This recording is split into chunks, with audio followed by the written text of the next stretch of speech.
Hello and welcome back to another update where I cover the latest developments throughout the front line in the Russo-Ukrainian war. It is your host Union, and in this one there are several developments across the front line in favor of the Russians. In the northern section of the front line, the Russians managed to expand the zone of control within the large forest areas across the border into the Sumy region. The Russians also managed to push the Ukrainians out of the Kursk region on the southeastern flank of the Russian Sumy incursion.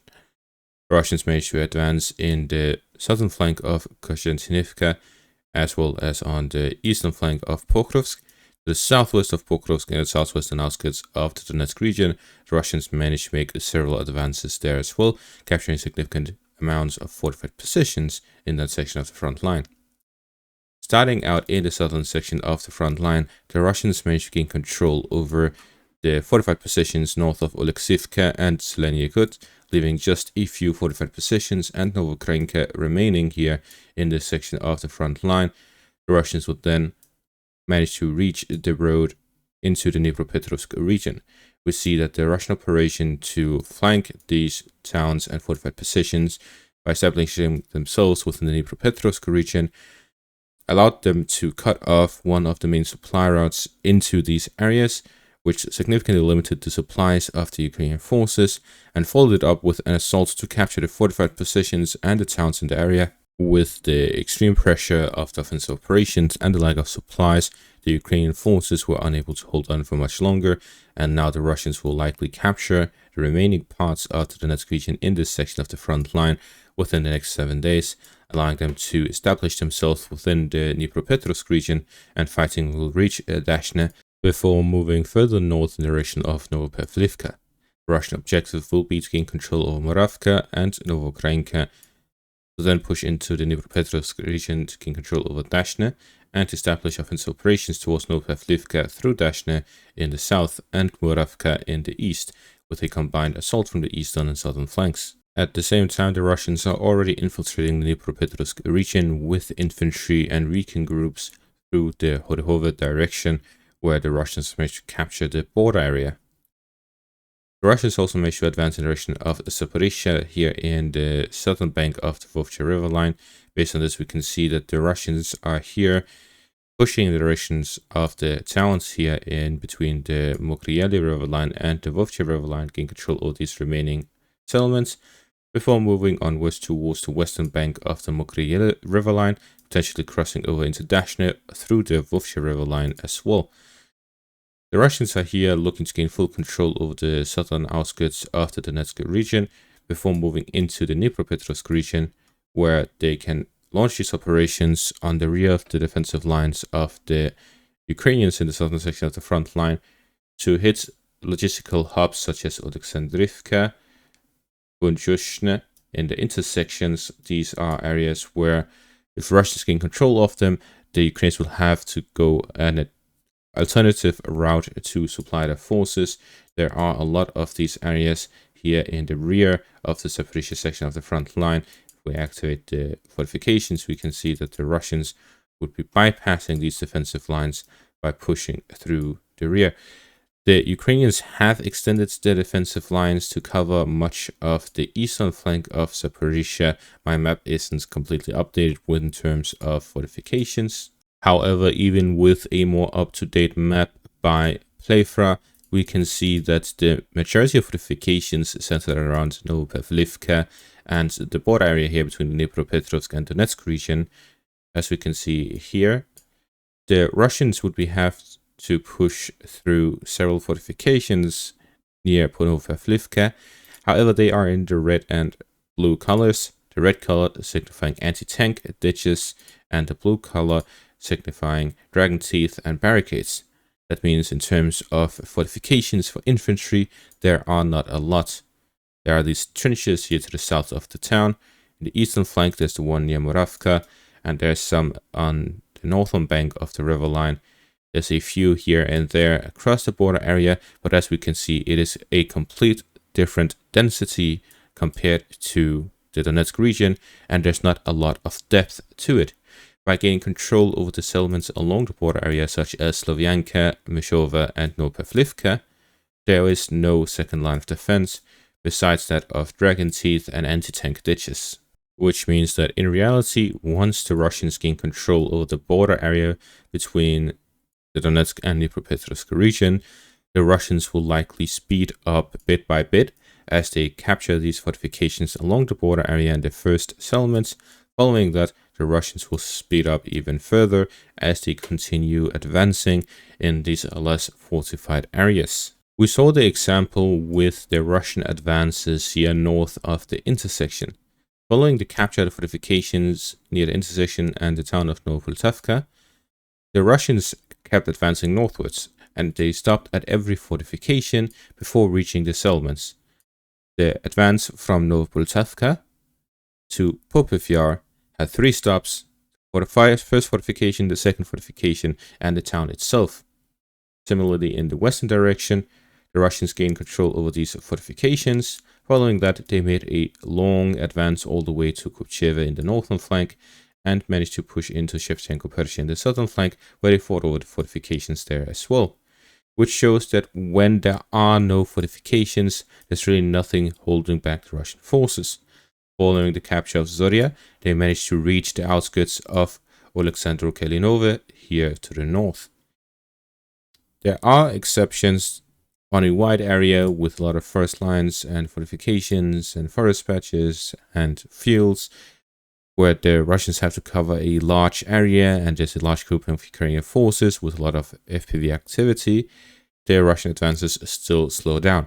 However, that is with the requirement of the Ukrainians having a lot of forces to defend this section of the front line. And this means that the fighting within the Dnipropetrovsk region will require a lot of Ukrainian forces and equipment to hold back Russian forces. Otherwise, the Russians will speedily advance across the Dnipropetrovsk region. And this is why we're seeing areas such as Pavlograd having fortifications being built around it, because the Ukrainians fear the Russians going for Pavlograd to gain control of it, completely cutting off one of the major supply hubs for the Ukrainian forces east of the city of Dnipro. However, we can also see with the clear lack of the more micro fortifications, such as trenches, bunkers, and so on, that save the lives of the Ukrainian infantry and is more than simply slowing down armored vehicles. It'll be difficult for the Ukrainians to hold back Russian offensive operations. The objective of the Russians would be to gain control over major supply hubs within the Dnipropetrovsk region, limiting the supplies to the Donetsk region to improve their positions and the standings of the forces within the Donetsk region, but also to bypass fortifications in the Zaporizhia region and to gain control over the major supply hubs within the Zaporizhia region, cutting off the supplies to the defensive lines of the Ukrainians south of the city. The objective of the Russians is naturally to gain control over the Zaporizhia region and the Donetsk region, and the Dnipropetrovsk region is a paved road that speeds up Russian advances, where advancing through the fortifications are both dirt roads in rainy days. To the northeast of Pokrovsk, the Russians managed to gain control over the southern flank of Kopcheva as well as the western parts of the town, where fighting now takes place over the fortifications to the north of it. It is becoming clear that the objective of the Russians isn't a narrow operational encirclement of Pokrovsk, which, based on the estimates at the start of May, the Russians would need about 1,400 square kilometers. Today it's about 500 square kilometers to achieve this narrow operational encirclement of both Pokrovsk and Kostyantynivka.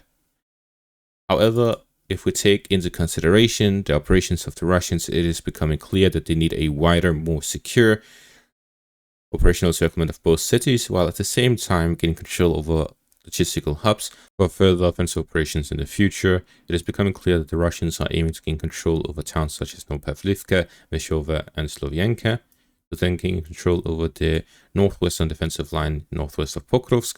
This will establish the western flank of the operational encirclement of Pokrovsk, while the Russians are also looking to gain control over some of the positions along the defensive line east of Pokrovsk, in between that of Pokrovsk and Doroshkivka. This area, combined with the towns and settlements fortifications, have to gain control of south of Kostyantynivka, and pushing along the eastern and northern flank of Kostyantynivka. This totals approximately 1,300 square kilometers, of which almost half of it is within the Dnipropetrovsk region.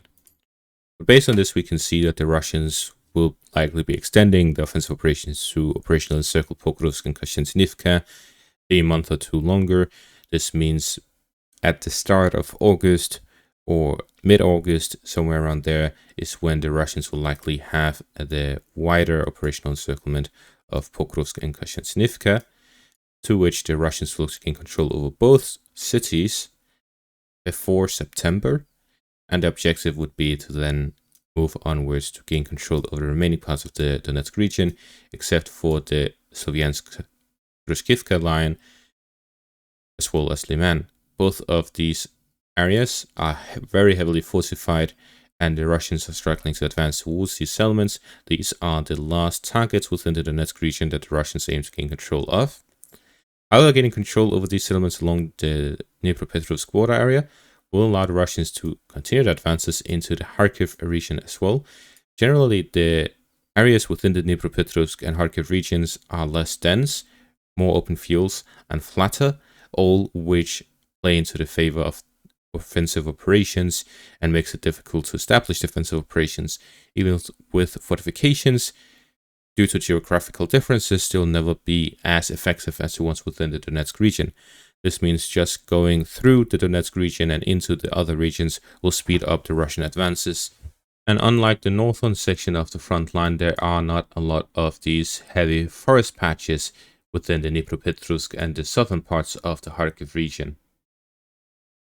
To the south of Kostyantynivka, the Russians managed to gain control of additional forest lines and advance along the river line here.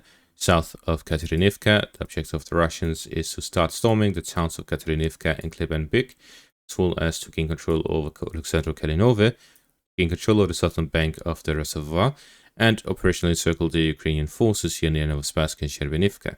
It is already operationally encircled, with the Russians having fine control over the northern road and the western roads leading into the areas, but the Russians are securing it by gaining control of the southern bank of the reservoir, completely securing the western flank, and also gain control over the high ground overlooking the operationally encircled area, which will allow the Russians to have an easier time detecting Ukrainian forces moving through the area and also to strengthen the operational encirclement of it.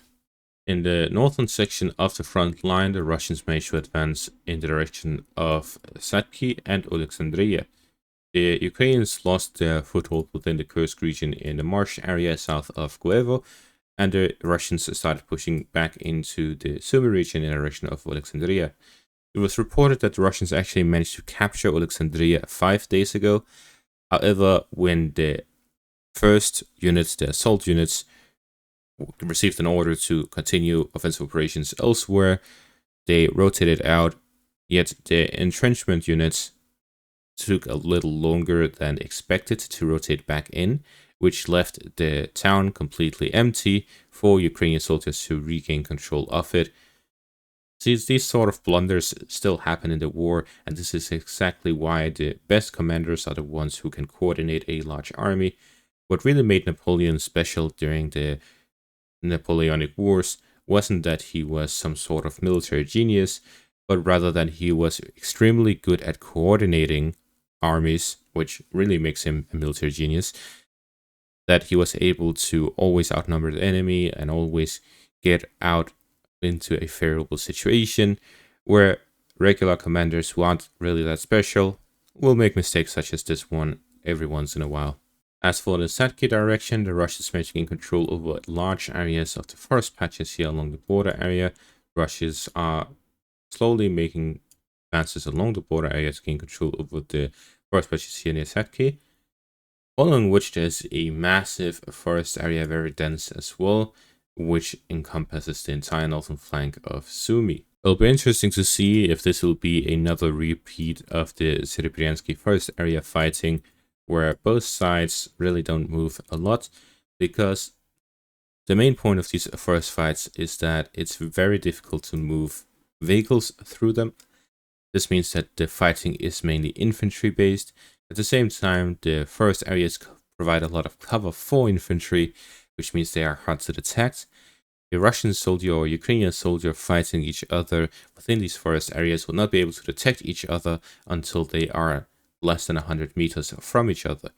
This puts both soldiers in a lot of very difficult positions. It is similar to urban fighting, just without vehicles and aerial cover that provides information and support. Which means if the Ukrainians send a lot of infantry into these forest patches, build trenches, and establish themselves within them, they can significantly slow down Russian offensive operations here in the Sumy region. And that is going to be all for this update. Thank you all for watching. Make sure to leave a like, subscribe, check out my Patreon and YouTube membership for additional content.